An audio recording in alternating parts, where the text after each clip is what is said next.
Worth it pa daw ba na magpunta dito sa Australia ngayong 2024? Sa mga gustong magpunta dito sa Australia, ano ba yung main goal nyo? Hindi nyo sure kung ano magiging kapalaran nyo dito, guys, mahirap.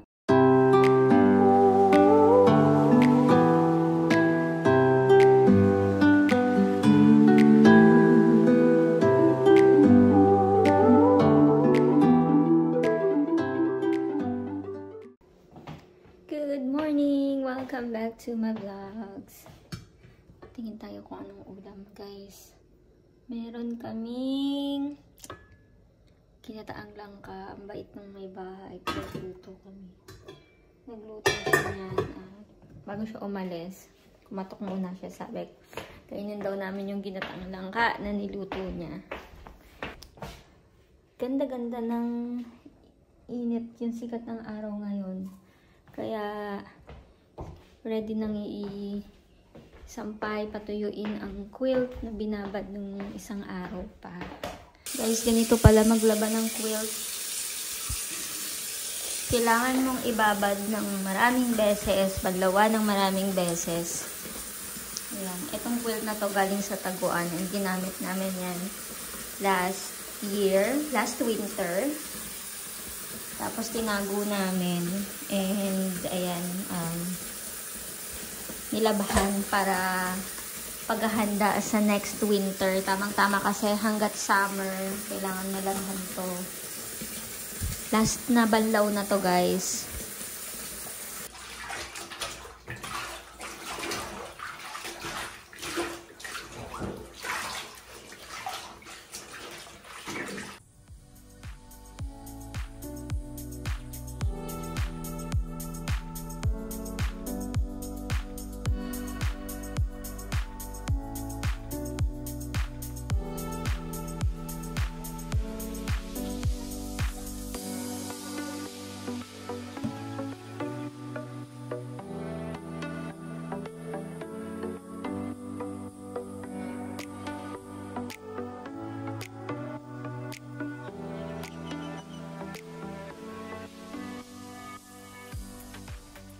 Welcome back to my vlogs. Yan. My name is Apple Sangoyo. Sa mga bago po dito sa channel ko, welcome.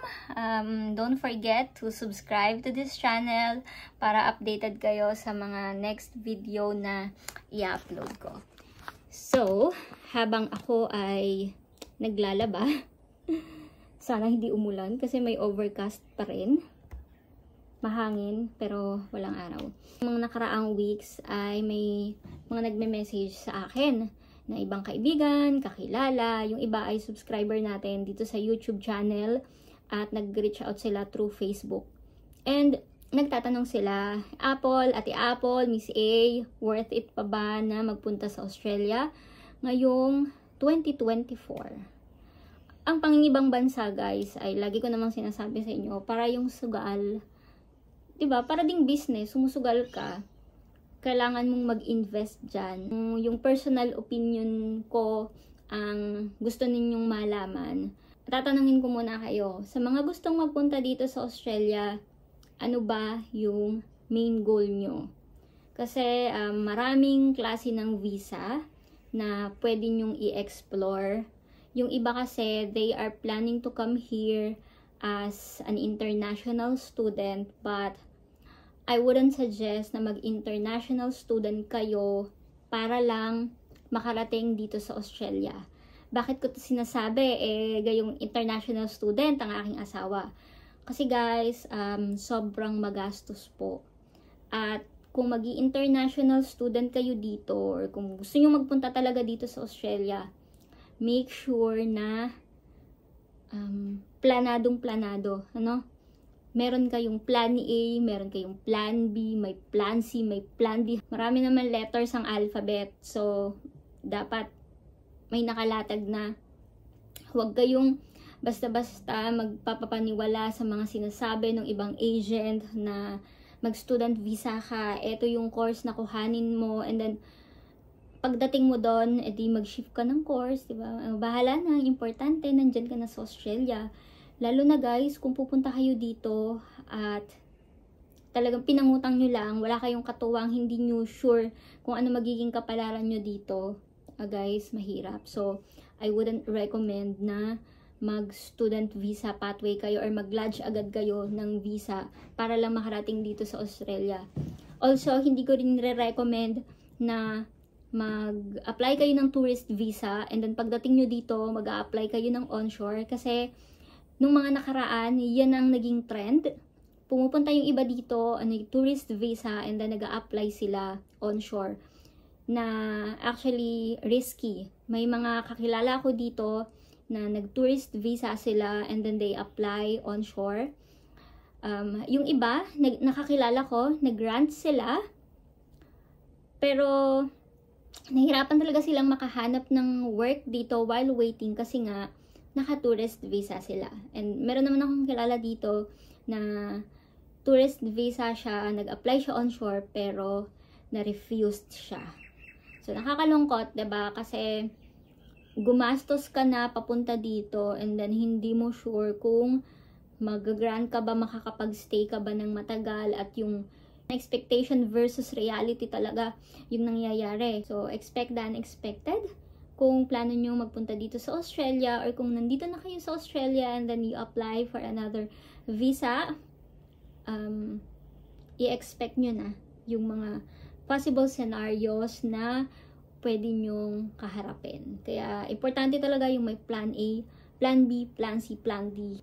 Talagang gustong-gusto na magpunta dito sa Australia at may mga nakausap kayo na agent na ang nire-recommend ay mag-student visa kayo before lodging your application or bago kayo mag-confirm sa mga kausap nyo. Make sure na nag-research muna kayo, do your own research, explore other visa options kasi baka naman na-meet nyo yung criteria para mag-apply ng working visa or ng yung independent visa na para pagdating nyo dito, either working visa kayo or permanent resident agad.